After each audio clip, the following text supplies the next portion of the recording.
This is our shop F-250 build. This thing's been around the shop for a little while because my dad owned it, but now we're going to be modifying it with a OEV Aluma Tray and Hudson Bay camper.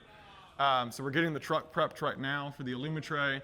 We got the bed stripped off the back of it and are doing the bracket install on it right now. So after the bed's been removed off the back of the truck, we install OEV's proprietary tray mounts, and they use a poly body mount on the underside of them that mounts them down to the frame. So you do get some isolation between the truck chassis and your tray, which is really nice.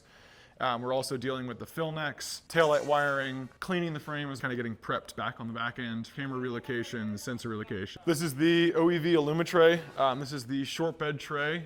So this back deck space is where the campers rests on. They do have some nice L-track down the side so you can secure loads when the camper's not on the back of it. This tray has also been optioned with the extended front storage box. There are your DEF and diesel fill necks up here as well too.